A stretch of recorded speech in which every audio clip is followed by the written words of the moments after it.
Boa noite. Não tinha texto para hoje, né? Vocês devem ter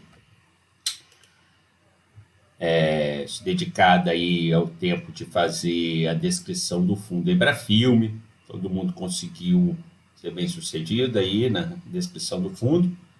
Alguma dúvida que queira dividir com os colegas?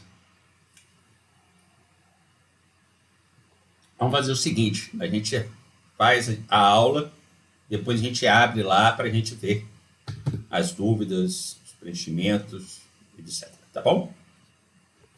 Quem tiver alguma dúvida, aproveita o momento, que a hora é essa. Tá.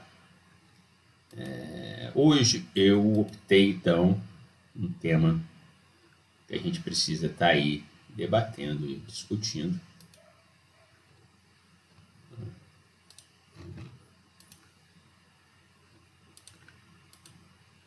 É a questão dos arquivos pessoais e os desafios de gestão e organização. Então, eu optei aí para a gente, nessa aula, trabalhar a questão dos arquivos pessoais. A gente trabalhou um pouco passando.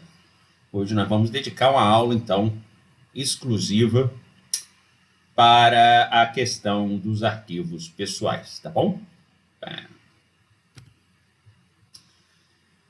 Então, eu gosto muito desse conceito, está na página do CPDOC. Quem não conhece o CPDOC, né, o Centro de Documentação da Fundação Getúlio Vargas, vale a pena entrar lá, fazer uma visita, conhecer, navegar pelas páginas, acessar os documentos, a base de dados.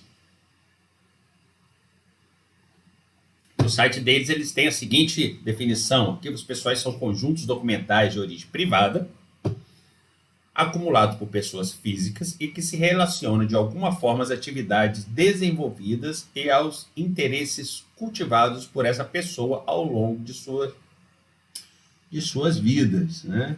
De suas vidas, lá, de sua vida.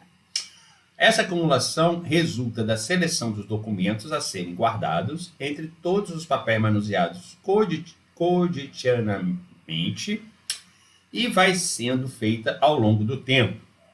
Muitas vezes, principalmente no caso de arquivos privados de pessoas públicas, essa seleção também é feita por auxiliares e, após a morte do titular do arquivo, por familiares e amigos. Então, aí é o conceito de arquivos pessoais da CPDOC. No material que a gente vai trabalhar hoje, que é o Manual de Organização de Acervos Pessoais da Casa Oswaldo Cruz, né? Tem lá um conceito que eles utilizam da professora Heloísa Belotto, que é o conjunto de papéis e material audiovisual ou iconográfico, ela inclui aí audiovisual e iconográfico, resultante da vida e da obra, atividade de estatistas, políticos, administradores, líderes de categorias profissionais, cientistas, escritores, artistas, enfim. Pessoas cuja maneira de atuar, agir, pensar e viver possa ter algum interesse para pesquisa nas respectivas áreas onde desenvolveram suas atividades. Boa noite, Marcos. Bem-vindo. Ou ainda, pessoas detetoras de informações inéditas em seus documentos que, se divulgados na comunidade científica e na sociedade civil, trarão fatos novos para as ciências, a arte e a sociedade.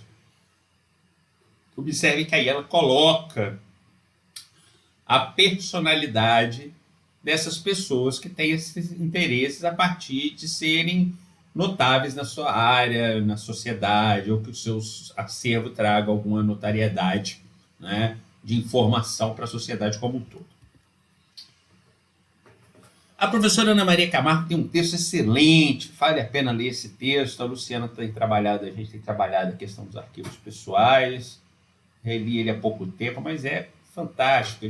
Ela diz que ela evita esses arquivos pessoais, apesar de, na arquivística brasileira, ele já está bem consolidado.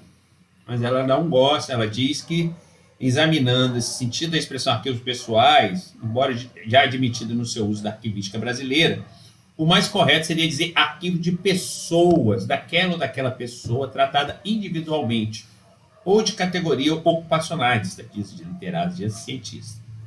Ao menos para não conflitar com três situações distintas, igualmente questionáveis, em que o epíteto é aplicado. Refiro-me a documentos sobre pessoas presentes nos arquivos institucionais, por exemplo, né, os arquivos pessoais do RH, e no âmbito dos documentos efetivamente acumulado por indivíduos a parcela específica do arquivo, aquelas que não resultam do exercício de funções públicas e aquelas representadas por pessoas identitárias. Então, na nota 4, ela diz: dossiê e prontuários individuais formados por inúmeras instituições, hospitais, academias, escolas, não podem ser confundidos com arquivos pessoais. São dossiês sobre pessoas, mas não são arquivos pessoais. O mesmo se dá quando os documentos resultam de apreensão da residência de seus titulares, como ocorre, por exemplo, nas ações policiais. É a lógica institucional que passa a definir tais documentos, e não mais o indivíduo que os acumulou originalmente, conforme analisei em trabalho recém-publicado. A dificuldade de discernir o limite preciso entre o público e o oficial e o pessoal dentre os documentos de determinados indivíduos torna imprópria a utilização dessa categoria. E na última nota ela diz: em acepção restritiva, cédulas de identidade, títulos eleitorais, passaportes e outros itens similares são colocados nos instrumentos de pesquisa sobre a rúbrica de documentos pessoais, como se os documentos, os demais componentes do arquivo não partilhassem dessa condição. Então, são documentos de identificação. Então, há essa confusão em um trabalho a ser pensado aí. Eu acho bem interessante também o questionamento dela, né, Luciana? Ela traz essa perspectiva. E aí, quais são os critérios, então? A gente viu que nós temos 5 critérios para se identificar o arquivo pessoal. O arquivo, né? Um fundo. Mas no arquivo pessoal isso não existe, né? Não existe essa definição. Nós, durante o curso, trabalhamos o texto do Terry Cook, né, o conceito do fundo arquivístico, teoria, descrição e proveniência da era pós-custodial, que vocês leram, se não leram, leiam. E ela diz que, então, diz que os critérios para definir um fundo envolvem 2 questões: um produtor definido, entidade coletiva ou pessoa, e um sistema de arquivamento de documentos relacionados. Se ambos existirem, independentemente, e demonstrarem alguma continuidade ao longo do tempo, então todo o acúmulo físico de documento resultante daquele produtor, como série, dossiê, processo ou item, pode ser identificado como um fundo. Então, a partir daí, a gente tem, então, a identificação de um fundo, né, dentro de um arquivo pessoal. Esse livro é bem interessante. Esse livro foi produzido durante o Congresso de Arquivologia do Mercosul, e eles, do Encontro do Arquivo Pessoais, eles produziram essa publicação que está disponível lá na página da Arquivística UFS, no blog. Então, quem quiser olhar lá pode ter acesso aí, verificar, né, e ler. Quem for fazer uma pesquisa sobre o tema, escrever algo, é um texto muito interessante. Esse aí em particular, né, da Maria Celina Soares de Melo e Silva, é uma referência também nesse trabalho. Ela trabalha com coleções na perspectiva museológica, mas ela entende, então, que o conjunto de documentos e registros que produzimos, acumulamos e guardamos sobre todos os aspectos de nossa vida, documentos que tratam no âmbito doméstico, familiar, social, profissional, religioso, político. E esse político, esse administrativo e esse profissional muitas vezes se confundem. A pessoa não deveria, mas ela acaba levando para casa documentos que fazem parte do serviço público ou vice-versa, né? Leva para o serviço público documentos que são de seu cunho pessoal, e lógico que quando você vai trabalhar isso, você percebe que não tem uma organicidade a partir do momento que você não identifica esse material como parte de um todo, né? Então, ela define alguns desafios. 3 desafios em particular ao lidar com arquivo pessoal. O primeiro desafio é de liberdade que a gente tem com o arquivo pessoal. Que tipo de liberdade? A gente guarda em nossa residência documentos que a gente determina como importante e que em algum momento da nossa vida a gente acredita que vai precisar usar, seja para comprovar uma ação, seja para recordar momentos marcantes. Então, não existe um critério para isso. Você, na maioria das vezes, a decisão é tomada por. Não é tomada em critérios técnicos. Você define isso por critérios emotivos. Lógico que alguns não, né? A gente guarda alguns processos, alguns documentos que tem de comprovação, imposto de renda, certidões, né? Algo de comprovação. Imposto de renda você tem que guardar 5 anos. Depois de 5 anos, existe alguma utilidade de uma declaração de imposto de renda?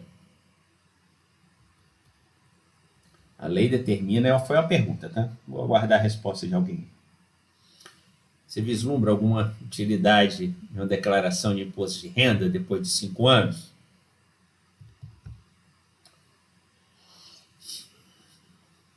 Posso eliminar depois de 5 anos minha declaração de imposto de renda?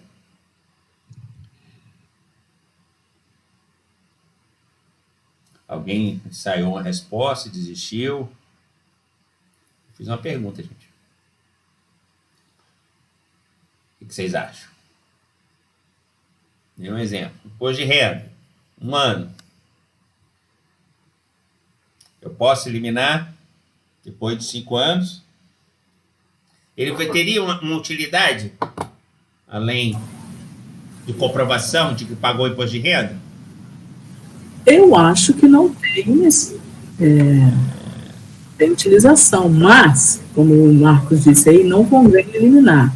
Mas por quê? Mas eu vou dar um porque exemplo. toda vez que vai fazer uma nova declaração, você precisa dos dados anteriores. Isso é uma coisa. Isso é uma coisa. Mas depois disso, pelo menos que eu tenho visto, não tem utilidade. Mas eu tenho dúvida se após 5 anos tem que ser eliminado. Acho que não. Se eu for separar da minha esposa daqui a 20 anos, a declaração de imposto de renda sempre para provar os bens que eu tinha? Com certeza. Ele vai ter utilidade.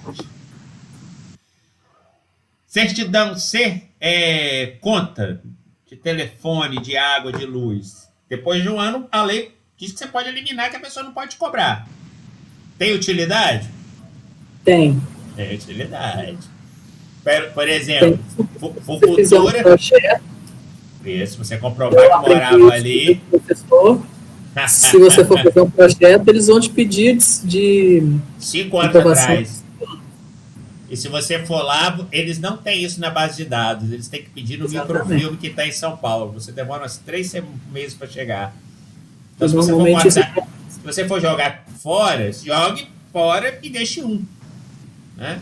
Para você poder ter essa amostra. Né? Então, assim, tem muito disso, né? Dessa utilidade. Mas se a gente for guardar tudo também, é sempre muito complicado.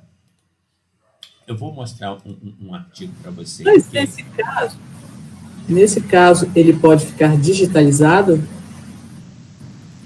Pode. É uma opção, né? Porque é uma questão de eliminação do papel, né? Coisa física, né? Você tem o documento. Eu acho que é documentos que você não pode ter só o papel. Perfeito. Então é isso. Vamos lá, então. Fora isso, você tem os emotivos. Você guarda por emoção. Você guarda porque te marcou em algum momento. Você guarda uma caneta. Você guarda uma caneca que você guardou, que você serviu na marinha. Você guarda, né, um souvenir que você viajou, né, que você foi lá para Paraíba, você traz um souvenir e deixa. Né? Você guarda... um paninho que a sua filha fez para você no primeiro dia dos pais, né? Que ela foi para a escola e trouxe para você um paninho com a marquinha das mãos. Você guarda as coisas que pertencem, que fazem uma referência. Mas fui acionado pela Polícia Federal por conta de uma restrição que exigia mais de 5 anos, salvo engano, ao meu CPF, que eu nem sabia. O Marcos falou que precisava de uma coisa de mais de 5 anos. São coisas que a gente também tem que guardar tudo, porque realmente se a gente guarda tudo... Existe um artigo, depois eu vou mandar para vocês, Funes, o Memorioso, é do José Luiz Borges. Ela é a história de um homem que ele vai andar a cavalo e ele cai do cavalo, né? E a partir desse momento ele passa a guardar tudo na memória. Tudo, simplesmente tudo. Tudo que ele lê, que ele vive, que ele sente, que ele passa no dia, que ele experimenta, o sabor das coisas, o livro, a voz, uma palavra. Então ele vai viver uma vida com essa capacidade de memória. E no final ele vai perguntar, nossa, mas que legal é isso, né? As pessoas falam, né? E ele fala, não, eu não vejo isso como uma coisa boa. Na realidade, minha mente se tornou um grande, porque eu perdi o papel de selecionar as coisas. Eu já não via, né, nesse sentimento de guardar tudo. Então, Funes vai ficar com a grande angústia que ele vai falar que suas memórias são um grande lata de lixo.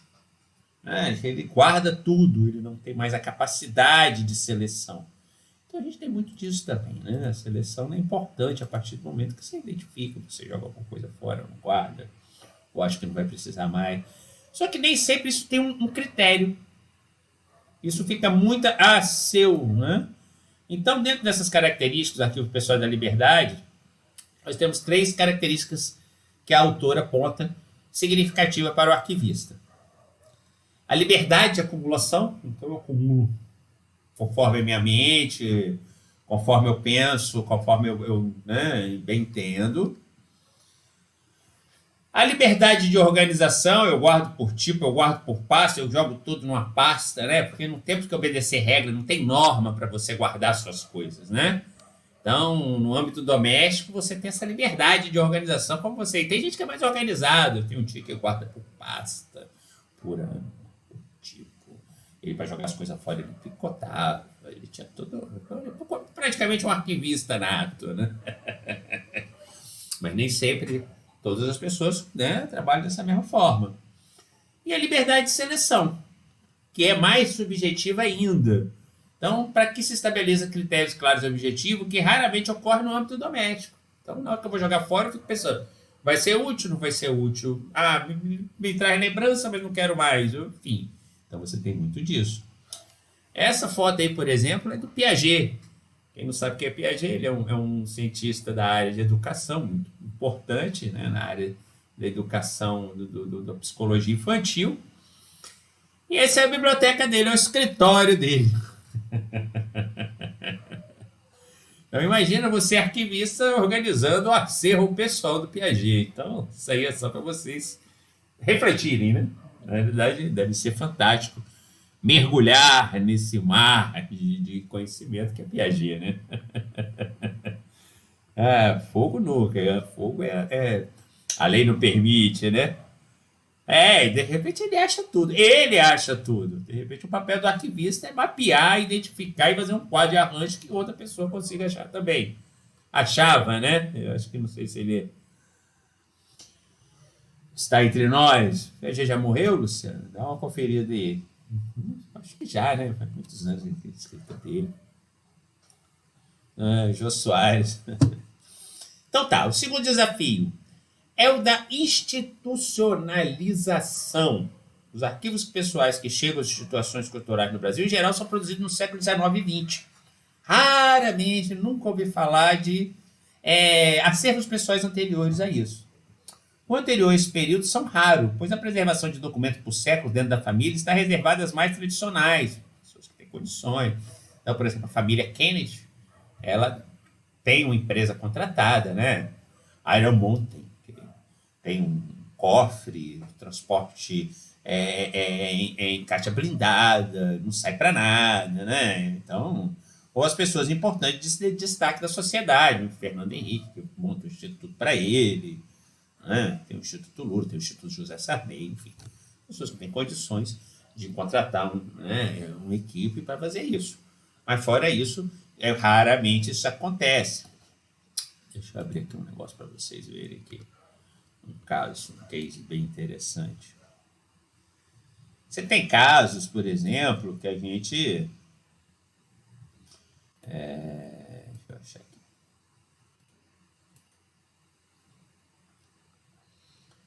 Então, por exemplo, o arquivo do Neruda foi leiloado na Espanha. É uma pena, porque realmente ele vai ser todo dispersado. Seria interessantíssimo que Pablo Neruda, quem não sabe, foi prêmio Nobel de Literatura, né? Infelizmente, não houve compra, né, do governo, não houve condições de comprar, de adquirir, né? Um comprador que pudesse pagar 650 mil euros. Né? Mas eu queria achar. Esse não está aqui. Nós estamos fazendo.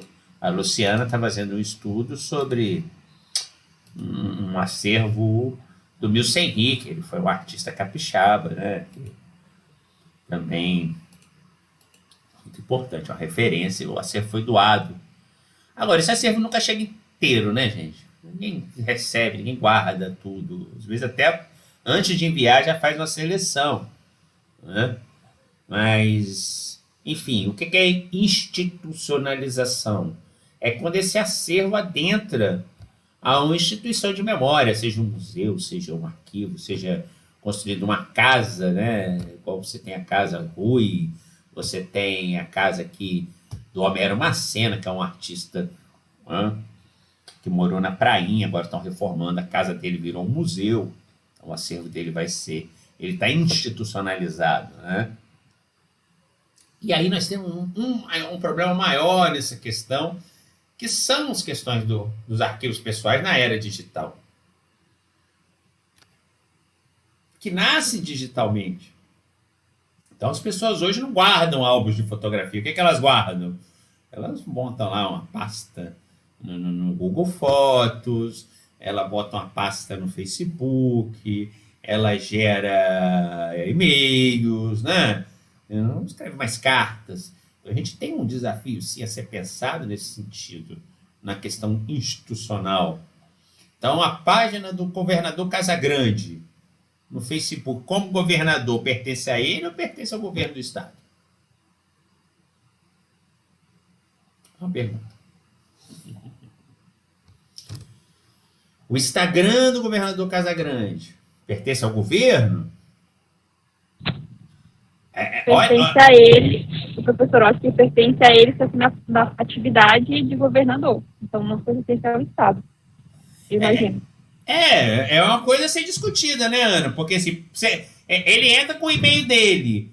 Se não tem Instagram institucional, então, mas ele faz a propaganda dele como governador. Isso é complicado. Mas né? aí, no caso, seriam dois perfis? Porque no caso dele existe o Renato. Eu não sei porque não, é um questionamento. Isso não tem legislação que defina isso. Tá vendo o desafio de se pensar? Acho que isso tem que ser pensado. Seria o perfil dele? Não é? O presidente da República, a gente tem uma lei que diz que o presidente da República, o acervo produzido ao longo do exercício como presidente, é arquivo privado, tombado como de interesse público, pela Lei 8.159, automaticamente, mas quando ele sai, pertence a ele. Mas a lei também não define o que realmente pertence a ele como produtor ou como pessoa. Então ele não pode levar todos os decretos que ele assinou. Não é dele. Não é? Então, não existe. Eu estou querendo provocar vocês, eu não estou respondendo nada. Vocês falam assim, André falou, não falei nada. Mas, olha o primeiro desafio. Diz respeito justamente à identificação dos documentos considerados institucionais, que poderão ser incorporados ao arquivo privado da pessoa, tanto no que se refere aos dados da vida pessoal, quanto da vida profissional, social, política e religiosa. Então, identificar isso é muito difícil. O que é uma coisa, o que é outra? Eu citei na aula passada o exemplo do camarada que tirava foto, não é isso? Tirava foto, aí ia para casa, como ele era fotógrafo da instituição, ele tirava foto também da família. No aniversário de um filho, e revelava os filmes. E pegava as fotos, que era o positivo, trazia para casa para a família, ficava no acervo pessoal dele. Mas no negativo que ficou lá, tá lá a foto dele, da instituição, e no meio das fotos da instituição, as fotos da família, da vida pessoal dele. Não é institucional. Então, vai falar assim, peraí, quem é esse aqui? O que essa foto está fazendo aqui? Ela se perde. E aí a gente não precisa nem dizer, né? Que tem gente que produz, que parte, que faz filme, que chega no serviço, acha que o serviço é um pouco a casa dele, mas não é. Né? A segunda questão refere-se à infraestrutura e à condição de preservação dos novos suportes e a sua incorporação a uma instituição para acesso público. Então, as instituições precisam se preparar para receber esses novos suportes. A nível de repositório digital, a nível de preservação digital, a nível de backup. Não é isso? Isso tudo tem que ser pensado. Né? A terceira seria o estabelecimento dos limites entre os documentos institucionais e pessoais no âmbito institucional, especialmente no caso de profissionais que têm seus arquivos recolhidos ou doados às instituições onde atuaram. Como é o Paulo Artung, né? Eu sempre cito esse exemplo, o pessoal ficou assim que chegou lá o HD, né? Com 10 terabytes de fotos, quer dizer, ali misturado dentro disso. Então, são desafios a serem pensados, gente. O terceiro desafio da autora é a identificação dos tipos de documentos.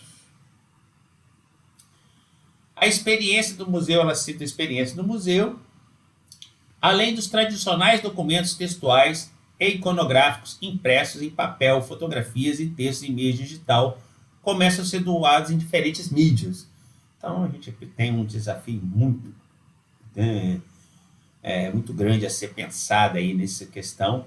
Aí eu vou citar aqui alguns exemplos. Esse aqui, por exemplo. Deixa eu abrir aqui que eu vou... caramba. Vou abrir aqui e vou pegar ali o...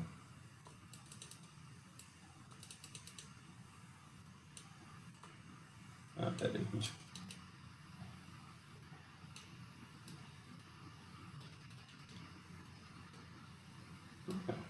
Espera aí que eu tô apanhando aqui do slide. Consegui.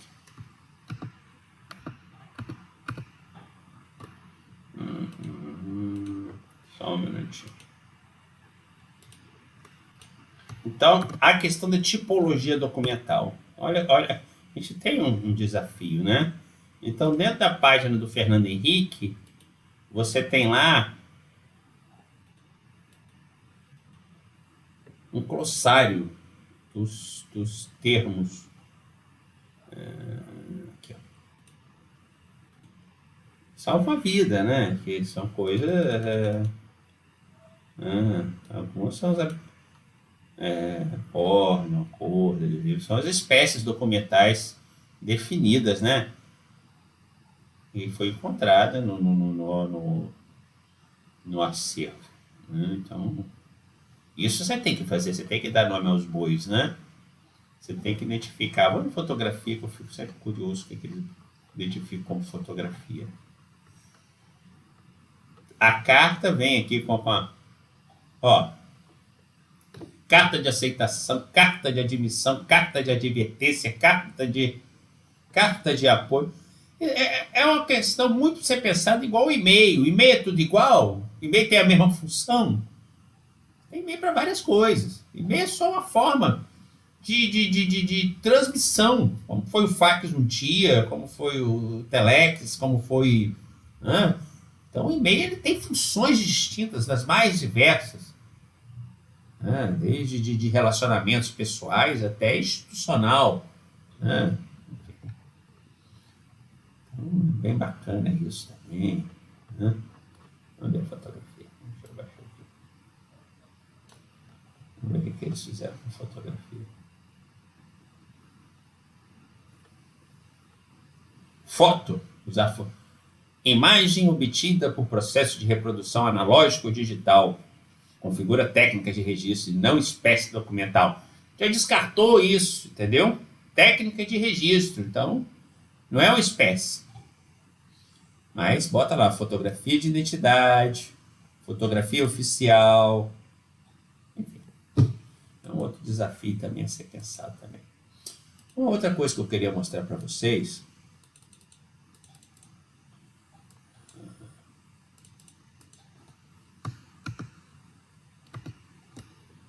deixa eu ver aqui que eu vou voltar aqui com isso aqui. Vou chamar vocês aqui um minutinho.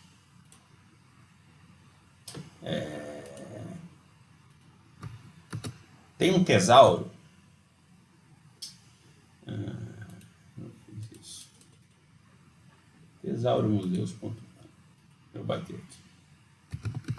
Tesaurumuseus.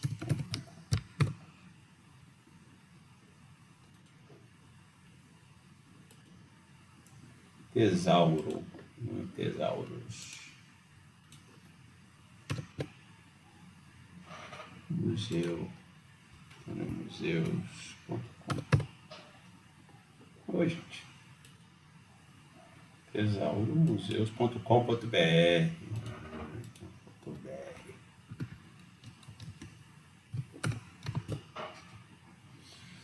Nós temos que aprender a beber água das outras áreas. Isso ajuda muito, né? A gente tem que... lógico que cada um no seu galho, mas a gente precisa também, então a gente tem que conhecer determinadas coisas para a gente poder também aprender as possibilidades que a gente tem de colaboração, contribuição, de troca de informação, etc. e tal. Então tem esse trabalho maravilhoso da Helena Ferrez, que é um tesouro de objetos do patrimônio cultural nos museus brasileiros. Isso salva uma vida. Deixa eu baixar aqui tudo. Olha só que coisa fantástica esse trabalho feito por essa equipe na questão com tesouros de museus. Então, vou pular tudo aqui, que ele traz um arranjo, que o museu, vocês sabem que é com tesouro, certo, gente? É uma forma de pensar estruturalmente. Isso é um arranjo, evidentemente, né? Numa perspectiva museológica, muito bem. Não estou dizendo para usar isso, tá? Mas eu só estou mostrando para vocês. Tem objetos, tem equipamento, tem vestuário. Acontece, você vai num arquivo pessoal, tem vestuário. Eu trabalhei no arquivo de teatro que tinha roupa. Tinha armas, acessórios também para peça. Tinha diversas coisas. Vamos lá embaixo. Então, ó. Deixa eu ver aqui.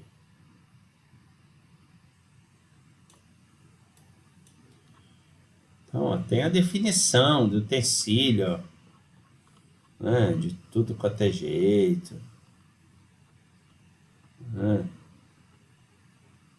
Sei lá, vou pensar aqui alguma coisa. Bilhete.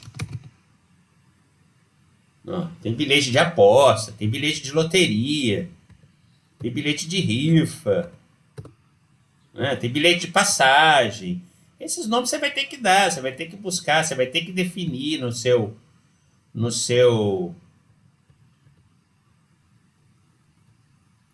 trabalho de identificação, de organização, de tudo que é mais vocês possam imaginar. Tem bilhete pessoal, tem bilhete postal, não sei o que é um bilhete postal. Mas eu só estou mostrando isso para vocês também pensarem nessa perspectiva aí, tá bom? De estar sempre nesse trabalho aí de pensar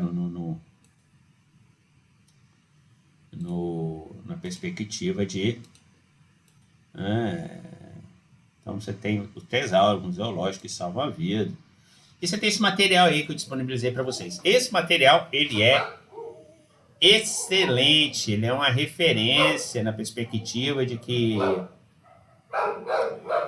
o Manual de Organização de Arquivos Pessoais do Departamento de Arquivo e Documentação da Casa de Oswaldo Cruz. Então, esses próximos slides foi retirado lá. Sugiro que vocês deem uma boa olhada nele, porque realmente ele traz coisas preciosas nesse sentido. Então, ele traz algumas, por exemplo, diretrizes de aquisição. Então, ele vai trabalhar na expectativa de que você tem que ter políticas de aquisição no seu centro de memória, no seu espaço, no seu arquivo, né? Mesmo porque se você não tem, você vai receber de tudo. As pessoas vão querer doar de todas as coisas. Então você faz um centro de memória da pessoa, um centro de memória da Vale. Você tem que ter, né, uma política de aquisição desse material. É a linha do acervo, que âmbito, é temática, é temporal, é geográfico. Qual o interesse da instituição para se receber um acervo, né? Os cachorros estão brigando, mas já está resolvido já, Tiago. Eles estão ali. O Coroçal deve ter passado algum cachorro ali fora. Faz parte, né, do nosso trabalho remoto. Modalidades admitidas de aquisição. Então, doação, custódia, comodato, compra, permuta. Para tudo isso, você tem que ter um formulário de recepção desse material. Porque é complicado. Eu vi hoje, não sei se vocês viram hoje no jornal, encontraram uma pessoa que ela tem músicas inéditas do Renato Russo. Eu fiquei assim, admirado, como é que um ser humano tem e ainda não vendeu, não procurou, não deu, não difundiu, né? Então o cara recebeu uma denúncia e a Polícia Federal foi lá porque esse cara tinha músicas inéditas. O pai denunciou, não sei, Polícia Federal, Polícia Civil, qual o âmbito, mas ele tinha músicas inéditas no Renato Russo. Eu não fico imaginando, né, como é que o cara tinha esse material. Mas acontece assim, por exemplo, eu dou um acervo. Joyce é minha irmã, né? E de repente Joyce não acorda peraí, esse acervo é do meu pai, eu não concordei com isso. Ele deu sem a minha permissão, sem a minha autorização. É sempre muito complicado, né? Tem gente que doa, mas não aceita, né, para determinados usos. Acontece, né? Mas para pedir, tem que pedir autorização. Isso tudo você tem que ver. Se é uma permuta, você vai comprar, faz você comprar um acervo. A UFS comprou um acervo, que é do Mário Alexandre de Freires. Ele era dono do Diário da Manhã, um jornal super importante na década de 20 a 50. Então, ele tinha um diário, ele tinha fotos muito interessantes, um riquíssimo acervo fotográfico, ele tinha as anotações, enfim, né? Coisas a ser pensado. Então, você tem que definir isso. Quais os gêneros que aceitam? Iconográfico, o cartográfico a gente não aceita, porque não é o nosso meta, nós não temos condições de receber o audiovisual. Tem que ser definido. Formações documentais admitidas. Arquivo no topo ou em parte, coleções, itens documentais. Eu aceito só se você me doar o fundo todo. Eu não aceito só as fotografias, por exemplo, que é muito comum isso. A pessoa doar só o acervo fotográfico e não dou o acervo como um todo. Condições admitidas de acesso, no caso em que o produtor ou custodiador reivindica restrições ao acesso ao arquivo ou parte dele, como também os casos que tais restrições são digitadas pela legislação. Então, tem acervo que você não pode estar disponibilizando. Tem um livro muito interessante sobre... depois eu vou pegar o título, está até lá na sala, estou para ler ele ainda. Sobre até onde que um arquivo ele impute a questão do arquivo pessoal da pessoa. Se você for pensar, todo arquivo diz respeito a alguma pessoa. Então, se a gente for pensar assim, ninguém teria acesso a arquivo nenhum, sem autorização dos nomes envolvidos. Isso depois de 60 anos da morte da pessoa. Então, assim, isso é complicado. Até onde um documento, um dossiê de uma perseguição política, por exemplo, de um processo de impeachment pode ter sido acessado, pode ser acessado. Então, se pensar, lógico que a gente tem a lei de acesso à informação, né, mas são coisas a serem consideradas. Direito da instituição. Às vezes a pessoa recebe o acervo, mas não pode vender, por exemplo, né, uma instituição, se ela for privada, né, mas se o acervo não for tombado, ela pode vender. O arquivo do Fernando Henrique, ele pode vender? Pode. Como todo, porque é tombado. Não pode vender, leiloar peças uma a uma. Quem comprar vai ter que comprar tudo. E vai ter que ter a responsabilidade de manter. Não pode vender para o exterior. Se ele pode vender? Pode vender. É dele. Pertence a ele. Certo? Ele não tem obrigação de ficar. Ele tem que oferecer primeiro à União. Mas em outros casos, você pode usar, explorar ele comercialmente? Então, não sei. O arquivo público faz uma exposição e ganha um prêmio internacional. Né? Ganha lá $100 mil. Espera aí, a foto do meu pai está ali. Eu quero parte desse dinheiro. Olha que complicador. Então, até onde? Ó, você não pode explorar economicamente. Ó, eu vou cobrar para toda vez que digitalizar, você precisar da fotografia, tem que pagar R$10. Ah, não, mas se vai cobrar, então eu não doei para cobrar. Eu quero que a minha parte, dividida entre os irmãos, R$2 para cada um. Não sei. Tem que estar definido. Porque tem casos que a pessoa deixa no arquivo para o arquivo guardar, não é do arquivo, o arquivo para explorar economicamente ou ceder a imagem, ele tem que pedir o acervo, a autorização para o da pessoa. Então você tem que também ter um planejamento, uma embalagem de transporte. Embalagem, comprar pronta, ela é muito cara. Você tem que pensar na questão da embalagem, né? A padronização dessa embalagem, as questões de preservação, né? Os equipamentos, o material, né? Para garantir a segurança do acervo e das pessoas também, né? Evidentemente. Então tem que ter um plano de embalagem. Onde vai a anotação, como é que vai guardar determinadas peças, organização, ordenação de originais, condições físicas de contaminação dos documentos, tudo tem que ser planejado, tem que ser pensado, né? Vamos buscar um acervo, vai jogar no porta-malas. Não, você tem que ter um mínimo, dependendo, são coisas sensíveis, né? Dependendo do suporte. Instrumentos de controle dos conteúdos das embalagens, em planilhas eletrônicas, listas, quadro ou outro formato. Pessoal necessário para embalagem e transporte, com definição de frentes distintas de trabalho, se necessário, um acervo maior. Orientações sobre a disposição das embalagens no carro de transporte, sobre o armazenamento delas ao dar entrada na instituição. Então, você vai lidar com um documento, qualquer documento, você tem que estar pensando nisso, né? Aí isso é muito legal, eles trazem, o manual traz as orientações e exemplifica, né? Aí vocês sabem, né? Vocês já fizeram preservação, não sou nenhum especialista, né? Mas você tem ali, ela não pode ser feita tem que ser de algodão para evitar que sirva de serrote, tem que ter uma embalagem, né? Essas amarrações têm uma especificidade de como fazer, documentos que se constatou análise preliminar, contaminação de insetos e micro-organismos. Tá? Em conjunto, o uso de cadastro de algodão, com 2 centímetros de largura, conforme também se vê na figura 1.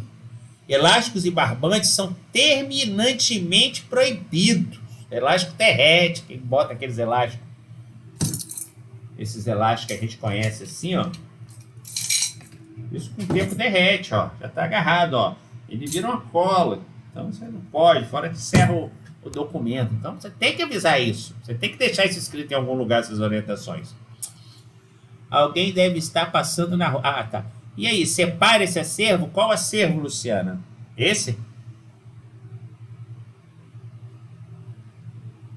Tem coisas, né, tem hoje... Foi do Mário que você comentou. Do Mário, o que tem ele? Não, que você usou como exemplo, porque tinha fotos e tal. E aí tem acervos que tem mapas, que tem outros tipos de... Veja bem, Luciano. Que a entidade pode não aceitar, né? Não. Separar como assim? Separar as fotos dos outros documentos? No caso, não seria foto, por exemplo, se fosse mapa. Veja bem, o que a gente não pode separar é intelectualmente. Você pode muito bem fazer uma mapoteca no primeiro andar, igual no arquivo público, e deixar o documento que veio junto com ele no textual numa caixa lá no terceiro. Isso não tem problema nenhum. Ah, tá, entendi. Eu achei que podia ficar na descrição. Desde que você... Isso por uma questão de preservação. Como você pode separar todas as fotografias e colocar na câmara fria lá, que tem lá o ar-condicionado 24 horas, controle de umidade. Deve ser feito isso, não é isso? O que você não pode fazer nunca? Deixar que esse documento, que fazem parte de um mesmo documento, o mesmo fundo, se perca.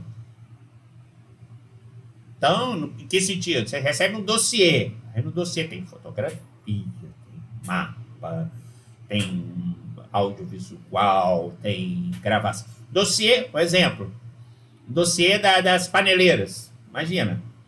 Deve ter peça arqueológica que os caras tiraram para provar que tinha mais de 500 anos. Tinha um caquinho lá da panela de barro, mais de 500 anos, que passou pelo teste de carbono. Tem um relatório final. Tem, né, as entrevistas com as paneleiras, tudo em DVD. Aí, não sei se os caras botam no DVD, botam no pendrive, né? Não é isso? Você tem que separar. Não tem como guardar. Vamos botar tudo na caixa e deixar aqui para quando a gente for usar. Um tempo você não vai achar mais nada. Não é isso? Se tiver alguma coisa, você vai ter problema. Às vezes, até a própria caixa não permite esse acondicionamento adequado. Você pode... O que você não pode é deixar que isso se perca. Em que sentido? Que você desvincule esses documentos um do outro. Aí, porque senão o relatório vai virar relatório das paneleiras. Entrevista com Dona Benedita, paneleira de Goiabeira. Nunca mais você vai saber que esses documentos... Ou, se souber, você vai ter que fazer uma pesquisa que nem sempre vai conseguir abarcar todas essas informações para conseguir juntar de novo. É o que a gente está falando do separação. Isso a professora Ana Maria Camargo, no Instituto Fernando Henrique, naquela obra que eu falei, Tempos e Circunstâncias, é muito legal dar uma lida. Para vocês entenderem, isso também alerta o Terry Cook naquele livro que a gente leu sobre pós-custodial. A gente tem que desgarrar dessa questão da lógica, porque até a década de 80 predominou-se a ideia de que tinha que andar tudo juntinho. Tinha que manter todo mundo junto. E mais, né? Você tinha que fazer um arranjo, tinha que refletir o físico. Você pode fazer um arranjo totalmente, né, que reflita isso, mas que fisicamente está separado, sem problema nenhum. Então, nós temos que realmente, principalmente no digital, porque imagina isso no digital, tem que botar tudo na mesma pastinha. Não, tem que montar aqui. Pode, não tem problema nenhum. Mas você tem que padronizar, vamos botar na minha pastinha. Por quê? Isso é importante, manter junto, o entendimento é melhor, vai permitir uma... Não tem problema. Como também você pode fazer um repositório só de sonoro. Repositório só de... Mas você tem que manter isso junto, essa organicidade tem que bater. Não sei se eu respondi, Luciano. Deu para pegar? Alguém ficou com dúvida sobre isso? Não? Tá. Então, você vai ter modelo de etiqueta, você tem que deixar para a pessoa, né? Para a instituição. Aqui vai ser a série, aqui vai, né? Tem que ter isso, né? Aí traz aí um exemplo aí de embalagem de transporte, porque você vai buscar esse material na casa da pessoa, às vezes ela já está sensível, você já tem que preparar isso, chegar com isso com o mínimo de acondicionamento a você transportar isso, né? Aí documentos, né, audiovisuais que você vai encontrar dos mais diversos formatos, fitas de VHS, Super 8, né? Aí um exemplo aí de Super 8 também, né, uma forma de fazer embalagem. Negativo, porque eu não tenho aqui, mas eu aqui em casa eu fiz também, eu preparei assim, separei os negativos, tirei daquele plástico, né? Botei num papel neutro, fiz as dobraduras, botei a identificação. Não tem problema, achei uma caixinha que encaixasse certinho para poder botar ele ali devidamente, né? Então, são coisas a ser pensadas. Embalagem para negativo de vidro, tem que ter uma acessibilidade, tem que ter um cuidado, né? Não é todo mundo que mete a mão para tocar, né? Nada contra o estagiário, né? Mas nada contra um outro profissional. Às vezes até o profissional da própria restauração é o único que mexe, né? Então você já vai dar um jeito de digitalizar para poder a pessoa nem tocar mais, entendeu? Só um período de revisão. Não tem condições, coloca lá a embalagem, né? Para material tridimensional. Você vai achar tudo quanto é jeito, né? Tudo quanto é material de qualquer forma. Aí vem lá a identificação do fundo. BR, RJ, COC é o quê? BR é o país, né? O RJ COC é o quê? Rio de Janeiro, Casa Oswaldo Cruz. E o OC é o fundo. Observaram que isso tá... Qual é a norma que eles estão usando aí? Qual a norma que eles estão usando, gente? Nobrad. Isso aí, Luciano. Professora Aline, né, a equipe, optou pela Nobrad. Se você for na Brasiliana, eles usam o Duplicó. São 10 campos de conhecimento. Duplicó é complicado, porque você não mantém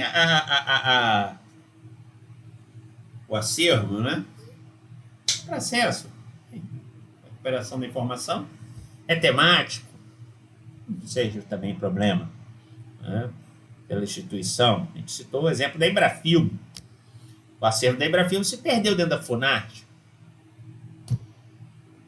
E a Funarte chegou lá, separou-se cartaz, jogou para um lado. Dossiê, jogou para o textual, jogou para o outro. Se alguém errou em algum momento, esqueceu de botar o termo Embrafilme, acabou. Não tem mais, nunca mais vai saber que aquilo um dia foi da empresa brasileira de filme. Isso se a pessoa falar assim, não, isso aqui a gente já tem essa foto aqui, ó. Daqui 2. É outra função, dentro daquele conjunto documental. Mas, deixa eu ver aqui um exemplo que a gente falou das fotos.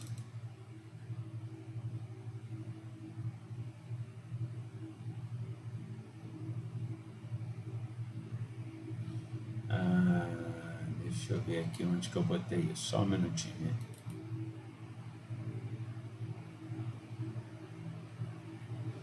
Acabou que eu não sei onde eu coloquei. Depois eu vou achar, vou mandar para vocês. Você está vendo esse daí? Contexto aqui, carta aqui. A gente estava... Foi o Abel que falou, foi que comentou. A gente estava na aula passada. Uma fotografia, a mesma fotografia, ela tem suas relações dentro da perspectiva, né?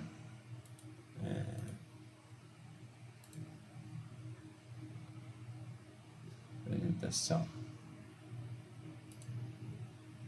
Então, esse exemplo é muito legal, né? Esse exemplo do contexto arquivístico como diretriz para a gestão documental de materiais fotográficos de arquivo. Então, o professor André Ancona, no texto dele lá, ele vai trazer um exemplo que é bem interessante, que eu acho que ilustra muito bem isso, né? Ele traz um exemplo de um recorte de jornal da torcida do Palmeiras, né? Do Corinthians, né? Das maiores torcidas aí do Brasil. E aqui tem escrito anistia ampla, geral e irrestrita. É um documento de arquivo, evidentemente, do jornal. É um documento de arquivo, por exemplo, de uma instituição de esporte, né?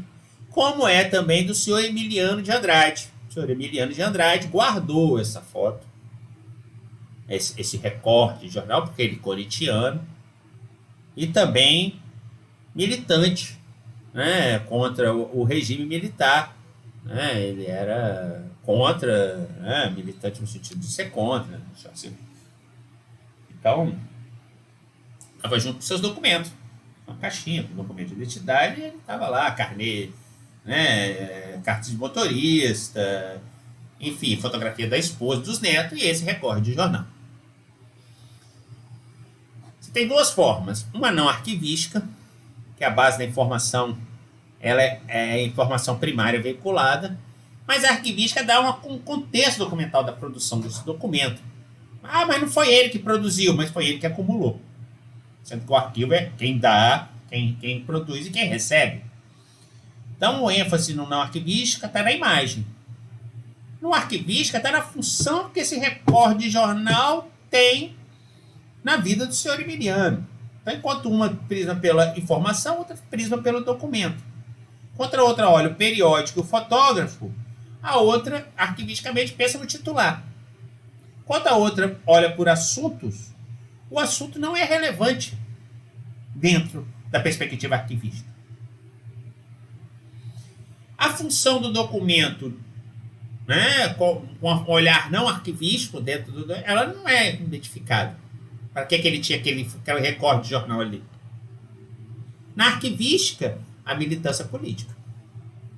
Então, quanto tem a classificação temática e por autor, na perspectiva arquivística, tem assim, uma identificação funcional desse recorte. Então, o objetivo principal da organização, na caso não arquivística, é disponibilizar informação genérica aos consulentes, documento como fonte. Enquanto na arquivística é reconstituir as atividades. Então, observe só. Esse detalhe, ele é o que é a referência, a importância da referência. Por quê? Você tem momento de produção da imagem pelo fotógrafo. Um documento negativo. Olha os tempos de produção de uma fotografia. Né? Aí ele vai fazer o contato, depois ele vai ampliar, depois ele vai escolher a foto para usar na reportagem. Então, o titular é o fotógrafo, que é o freelance, e o periódico, ou agência de notícias. Tem a missão de fotografar para poder disponibilizar a informação. Então, a função de disponibilização da imagem para reportagem de jornal, de periódico. Um outro momento, publicação da imagem no periódico. Então, os documentos. Fotolito, prova de teste, exemplares impressos. Depois você tem o titular é quem? É o periódico, é o jornal. Com qual função? De divulgação da informação numa reportagem. Aí você tem um outro momento, que é a compra do jornal pelo senhor Emiliano. O documento é o quê? É o exemplar que ele comprou. Quem é o titular agora? É o senhor Emiliano. Ele adquiriu a informação. Então, aquisição e uso da informação do jornal. Essa é a função do jornal para o senhor Emiliano. Outro momento, separação física. Então, ele foi lá e recortou, ele tirou um documento e produziu um outro documento. Quem é o titular? Senhor Emiliano. Com qual função? Militância política. Então, observe só, o último momento, reprodução da imagem para o presente texto do artigo. Já criou uma outra, é um outro documento. É o mesmo documento? Não é o mesmo documento. Pode ser a mesma imagem. Mas ele não é o mesmo documento. Para que ele foi, então? Para usar no artigo.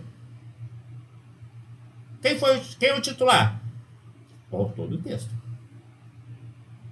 Para quê? Qual é a função? Auxiliar na argumentação dele.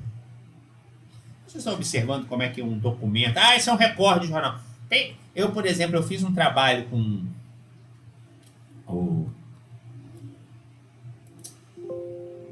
como é que é o nome?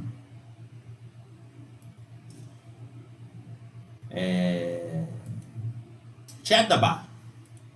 Eu fiz um trabalho no Teatro da Barra. Chegou lá, tinha pastas e pastas e pastas de release. Né? O que é o release? Para recorta o jornal, o Bolsa Emiliano, e cola só a reportagem que dizia respeito ao quê? A teatro. Tudo que dizia respeito ao Teatro da Barra, que é uma organização não governamental que trabalha com teatro, que é o Paulo de Barros, funciona lá na Barra do Jucu, né? Tem mais de 50 anos, né? Então, ele vai, então, reportar aquilo. Olha que fantástico. Que a função dele é o quê? Reportar material referente ao teatro no Espírito Santo. É uma cópia? Não é uma cópia. É um documento que cria uma função de registro de memória do teatro do Espírito Santo dentro da instituição que trabalha o teatro. Tá.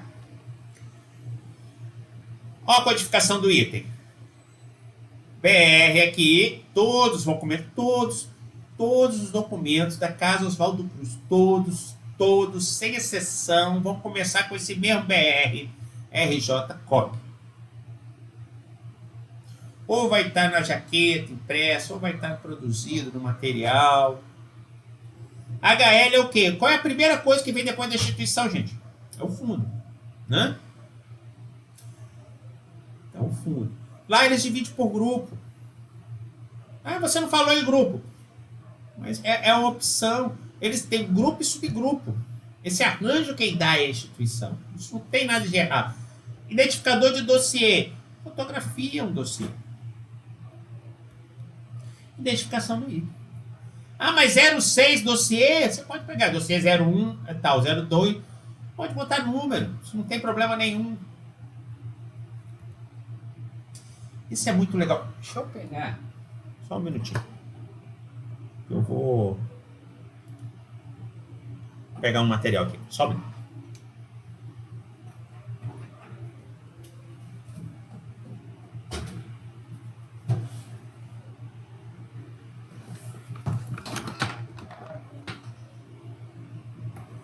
Então, o que acontece? Lá no final, eles têm uns anexos, que é muito legal, que eles trazem. A professora Aline, ela fala o seguinte. Você tem que buscar informações que vão ser úteis para vocês no fazer. Sei lá, vocês podem ser contratados por um político para trabalhar num gabinete, por exemplo. Eu quero fazer meu acervo para quando eu sair daqui, eu ter tudo identificado. Olha que legal seria para ele, né? Olha que importante seria para ele nesse tempo de campanha. Ele ter o arquivo dele organizado, não é isso? Mas quando você está numa instituição que você recebe, isso, os textos da Aline trabalham isso muito insistentemente para reforçar essa importância, que o ato de doação, de recepção do custodiador é um momento fundamental para conversar com esse produtor. O que ele faz, como é que ele trata, né? E o que ele vai buscar. Então, são coisas que você tem que... Não sei se vocês conseguem ver aqui, ó. Esse material, ele era a chamada a câmera escura. Era tipo um slide, né? As pessoas colocavam um projetor e botavam a foto. Né? Normalmente questões religiosas, de informação, fotos de outros lugares. Então você tem que ter todo um cuidado de tratar isso. Muito comum esse tipo de material de negativo. Ó. Quem não conhece o negativo, ele é formado em média assim, ó, quando dependendo da bitola do negativo, por quatro fotogramas. Então, cada fotograma desse aqui é uma foto, né? Normalmente eles vêm nesses plásticos. Esses plásticos costumam dar muito umidade, acaba agarrando, acaba mexendo com o negativo. Então, a gente produziu aqui, ó, um papel vegetal, tá vendo? Então você tem aqui um material que já preserva mais um pouquinho o negativo. Hã?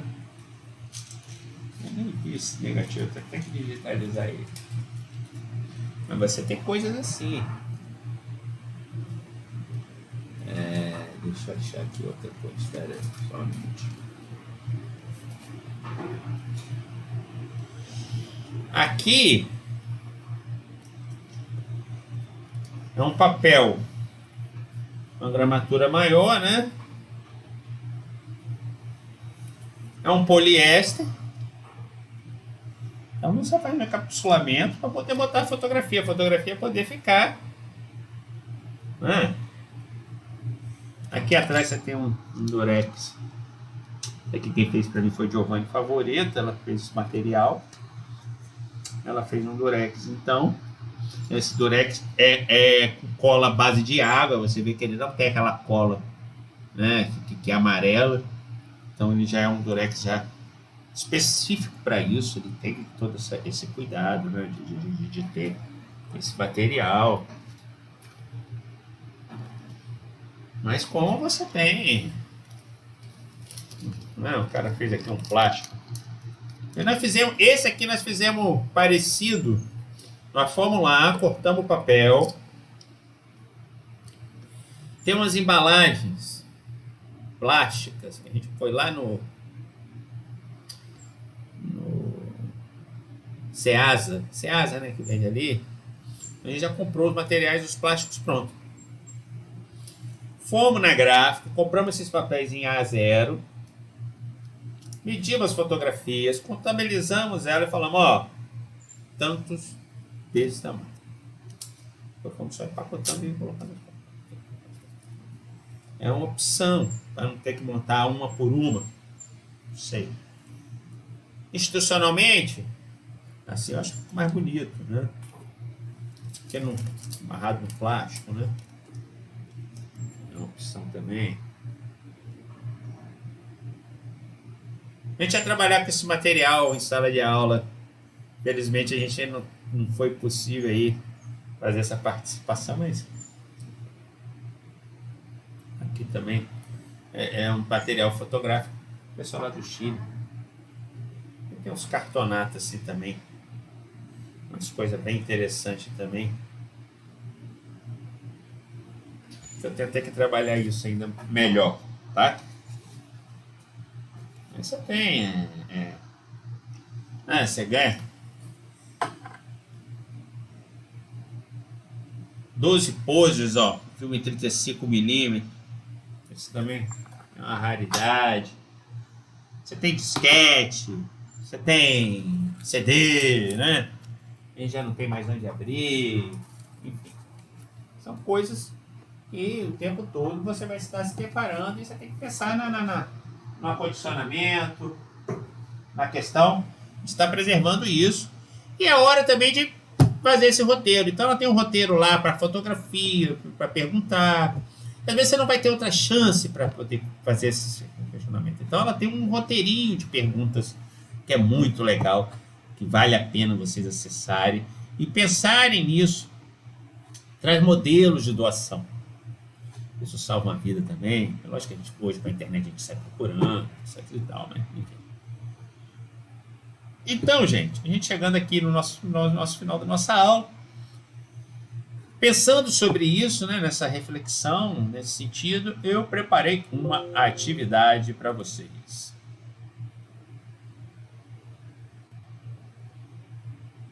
Nessa atividade,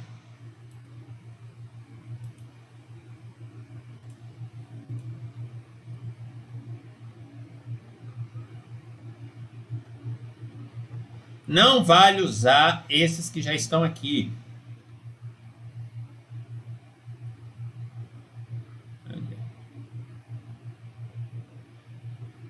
Peraí que eu...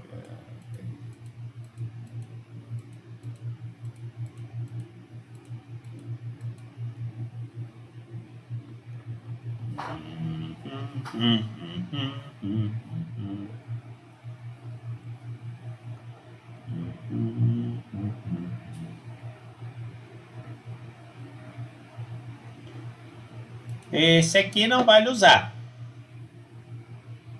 Mas para você pegou os melhores. né? Então, o arquivo do Getúlio Vargas, né? Casa Paulo Quitanda, Casa Rui Barbosa. Não tem que procurar um aí diferente. Instituto Fernando Henrique, aí não vai ter graça, né? Acervo Marques Mauro. Esse aqui do acervo José Olímpio é muito interessante também. O pessoal digitalizou o acervo do José Olímpio. José Olímpio foi um arquiteto, né? Então, trouxe do Fucultura. Já deu erro, já? Já deu erro. Só porque eu elogiei. Deu erro, deu pau. José Olímpio foi pro... né, já não foi mais, já não serve mais José Olímpio também. Deixa eu achar aqui. José Olímpio caiu. Mas arquivo de Getúlio Vargas, o acervo fotográfico Marques Mauro, Casa Rui, CPDOC, coleção. Então, o que eu quero que vocês façam? Preste atenção, então, para vocês entenderem. A brincadeira é a seguinte.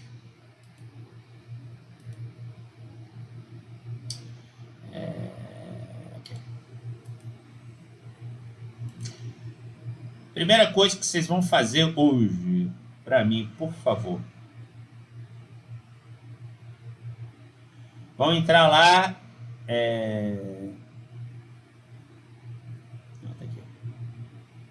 E preencher a lista de presença, tá? Clica aí e preencham a lista de presença de hoje. O slide está aqui.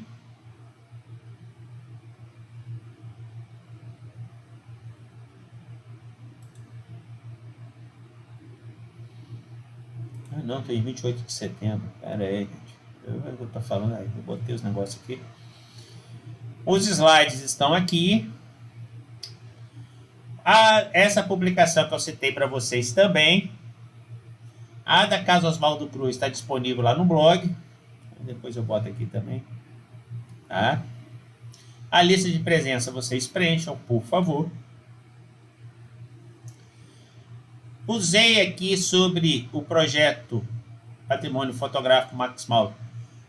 Mera questão ilustrativa, mas na internet, a atividade procure na internet 5 projetos de acervo pessoais. Então, você vai abrir e vai preencher o nome da instituição, o nome do acervo e o link, quando não for o mesmo da instituição, por algum motivo, e o resumo do acervo. 5. Tá bom? Você tem que achar 5. E não sejam aquelas que estão lá no meu blog. Vale 10 pontos. Então não percam esses pontos, gente. Por favor, eu peço incomensuravelmente que vocês não percam esses pontos. Tá bom? Deixa eu só ver uma coisa aqui. Descrição da Embrafilme para entregar hoje. Todo mundo já fez? Quem fez aí? Alguém? Por favor, se manifeste. Eu, Maria Aparecida, fez. Thaís fez. Dúvidas? Laís, podemos abrir um para a gente ver? Quem é que se voluntaria aí para abrir para a gente poder olhar? Sim, vamos abrir da Maria. Vamos abrir da Maria. Maria Aparecida aqui. Vamos lá, Maria. Tá aqui é mais fácil achar. Não esqueçam de bater e entregar, gente. Olha lá.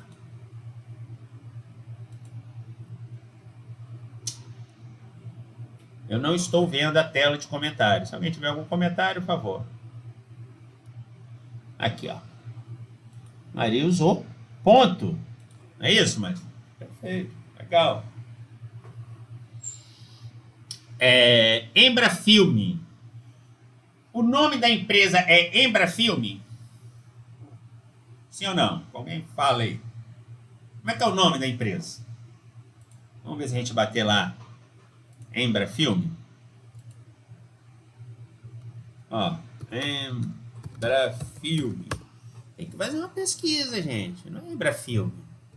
Embrafilme é a sigla. Empresa Brasileira de Filme S.A. Então a gente precisa dar o nome oficial da instituição. A gente tem que pesquisar para ver, né? No papel da Embrafilme, no ônibus de chumbo. Temos que ver se o nome era esse, tá? Mano? Então, dá para botar Embrafilme. Mesma coisa, você vai botar, vai descrever o fundo UFES. Título, UFES. Não pode ser. Aqui não há necessidade de descrever a data, assim, né? A data, um dia, mês e ano. 71, 80, pode ser também, tá bom? Nível de descrição, né? Fundo. Agora, olha só.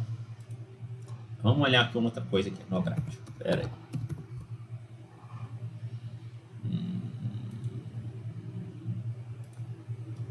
Vamos lá no nível.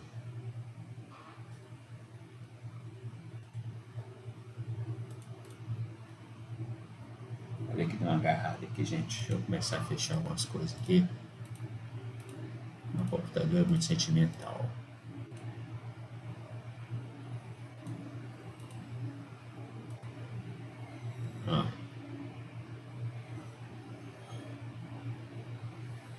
Olha aqui, ó. Vocês têm que ir na Nobrad. Olha como é que eles botam, ó. Fundo. Tem que botar André? Não tem, né, gente? Mas... Ó, 3, série. Então, você pode muito bem vir aqui.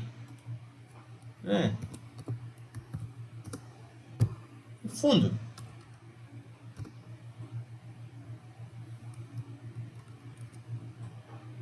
Não custa. Não é isso? Dimensão e suporte. Documentos textuais, é o suporte. Né? O suporte não, é o gênero. Tudo bem. Suporte papel. O que é 41, Maria?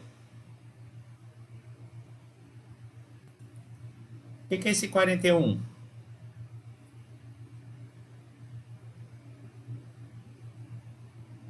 Eu não estou te ouvindo. Você tem que falar porque eu estou em outra planilha, estou em outro lugar. Mas 41... 41 documentos textuais, entendi. Mas você está vendo que não pode deixar essas dúvidas? 41 itens. 41 páginas. 41 folhas. 41... Aí eu vou ensinar vocês. Vocês voltem lá na Nobrad e vejam os exemplos. Vocês têm que ir lá ver os exemplos. Porque quando vocês prepararem o manual, observa só. Imagina nós trabalhando num grande projeto. Todo mundo, 20 pessoas. Qual foi o projeto Memórias? Imagina cada um fazendo de um jeito. Então a gente precisa definir um jeito, não é isso? Então, ó, vamos ver aqui, ó. Dimensão e suporte. Data, nível, dimensão e suporte. Aqui ele vai te dizendo, mas aqui ele te traz os exemplos, ó. Iconográfico. Vamos ver, ó. Textual. Ó. Textuais. 41 itens. Entendeu, Maria? Textuais, 41 itens. Você bota 41 textual, a gente fica perdido. Aqui é o... Vamos ver se tem mais textual. Textuais sem especificação. Textuais, ó. Aqui ele bota em... O que é isso? 1,76 metros lineares. Mas bota os itens também, ó. Olha que interessante. Tá bom? Maria, não estou te repreendendo, tá bom? É nível de aprendizagem, certo? Não precisa nem consertar, não. É assim mesmo. De todo mundo vai ter uma coisa diferente. Mas é uma questão de aprendizagem, né? Eu acho que vocês devem ter sido uma experiência interessante para vocês. Então, ó. Aqui, por exemplo, ó. Isso aqui podia ir lá no título, não tem problema. O nome do produtor é o mesmo nome do título do fundo, tá? História da Librafilme, né? História arquivística, acervo doado pelo órgão que sucedeu, você criou lá, né? Procedência. Tá. Âmbito composto 41 documentos doados, contendo registro de cinema, legal. Avaliação, incorporações não dá. Você botou ordem oferecer. Aqui, no sistema de arranjo, eu quero que vocês façam um exercício já. Vocês vão precisar disso. Eu quero um arranjo para esse acervo. Prof, você está em qual tela? No Brad ou exercício da... Querido, desculpa, eu não estava compartilhando aqui. Tá. Obrigado. Eu estava aqui, eu vim descendo, tá vendo? Eu vi aqui que ela botou o nome do produtor aqui, ela botou o nome do produtor, faltou fechar parênteses. Tá bom, ó. Mas para mim, o nome do fundo é esse aqui, ó.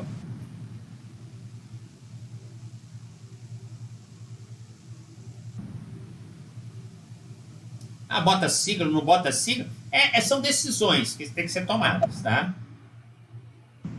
Condições de acesso. Irrestrito. Condições de reprodução. Pode reproduzir?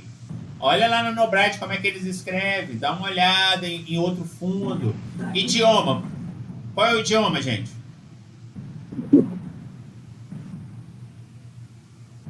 Qual é o idioma? Português, Brasil. Deve ter lá também. Características físicas e requisitos técnicos.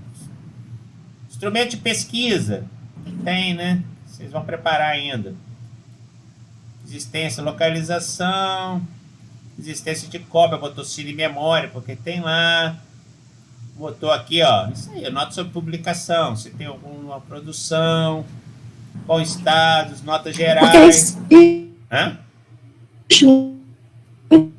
Tá fugindo, tá dando cacofonia, não tô ouvindo, Maria. Fala. Maria?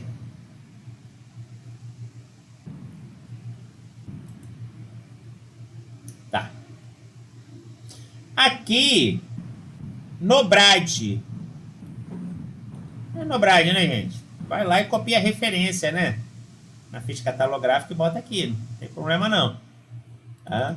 É a norma brasileira de descrição, tem uma referência e tal. Acho que é bastante bacana o lugar. E botou aqui uns pontos de acesso. Beleza. É isso aí. Tá bom? Alguém ficou com dúvida sobre isso? Não? Não, tá bom. Alguém ficou com dúvida da próxima atividade? Então a gente se encontra na quarta-feira. Tá bom? O professor. Fala, Thiago. No sistema de arranjo, no meu eu coloquei que o fundo encontra ser ordenado cronologicamente. Mas isso não é um arranjo. O que é o arranjo? Ali. Então, como iniciou que meio que inventar algumas coisas. Entendi. Mas o que é o arranjo? O arranjo é, por exemplo, assim, dividido em 3 séries. Série tal, série tal, série tal. Isso é um arranjo. Eu pensei no sentido de organizar como das cidades, né? Entendi. A ordem. Isso é o método de ordenação, né? Isso é o cronológico. Então isso não é um arranjo. Você pode até falar, tá tudo errado, mas tem dúvida. Não, é porque o que acontece? Eu não vi. Pode estar errado também, né? Mas eu não estava conseguindo enxergar a organicidade nos documentos, entendeu? Entendi. Porque cada um é de um lugar, representa uma... Não, mas é cada um de um lugar, mas é todo mundo produzido pela Librafilme. Então tem organicidade. Não, sim. Ela pode... Então, elas são sobre locais diferentes, geograficamente, mas se você olhar direitinho, a questão... Porque você está querendo fazer uma organização geográfica. Mas por função, qual é a função do Librafilme? Não é fiscalizar? Sim, né? Nesse sentido, então, sim. A Librafilme não era um escritório do Espírito Santo? Então, isso explica por que todos os documentos são sobre cinemas dentro do limite territorial, geográfico, capixaba. Mas aí, essa que é a brincadeira, tá? Vocês agora vão buscar esse arranjo. Querem uma brincadeira interessante também? Tenta fazer um arranjo Na próxima aula a gente fala mais sobre isso. A gente está chegando no finalzinho. Mas tenta pensar o arranjo do acervo de vocês. Como é que você dividiria seu acervo? Vou organizar meu acervo. Meu arquivo pessoal. Eu vou deixar esse legado já organizado para as futuras gerações. Como é que você separaria seus acervos? Faz com as suas fotografias, por exemplo. Está todo mundo aproveitando, né? Os tempos remotos, aproveitando a fotografia. Como é que você dividiria essa fotografia? Profissional, acadêmico, pessoal, festas, viagens. Olha que coisa. Pensa nisso. A gente conversa na próxima quarta-feira, tá bom? Mais perguntas? Thiago, Maria, Luciana, beleza? Beleza, então, gente. 19 horas e 58 minutos. A partir desse exato momento aí, eu vou estar parando a nossa gravação. Desejo a todos uma boa noite. Vão com Deus, ou melhor, fiquem com Deus. Acredito que vocês estejam em casa. Bom descanso, se cuidem, estudem, tá? Descansem.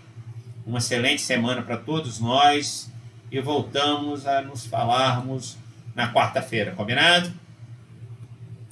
Um beijão, um grande abraço. Professor, quarta-feira não é feriado? De quê? Dia do servidor. Servidor público. E eu, o que eu fiz? Eu falei que não era. Vamos olhar aqui. O senhor precisa de descanso, professor. É verdade, quarta-feira é feriado. E nós também. Não, e detalhe. 2 de novembro é feriado também. Sim. Então a gente só vai ter aula no dia 4. É isso? Verdade. Não é isso, gente? Me corrige se eu estiver errado. Isso mesmo. Então a gente vai demorar a se ver, né? 2, 4. Tá longe, hein? Então até dia 4, né, gente? Coincidência ou não, até dia 4 então, de novembro a gente volta a se ver. Então, nesse mesmo bate-canal, nesse mesmo bate-local, na mesma bate-hora. Até lá, qualquer dúvida, qualquer dificuldade, entre em contato comigo, dê um oi, marque uma sala e a gente conversa, tá bom? Aquele abraço a todo mundo, então. Beleza, boa Fechou. noite. Tchau, tchau. Boa noite. Um abraço. Todo mundo, fique com Deus. Até mais.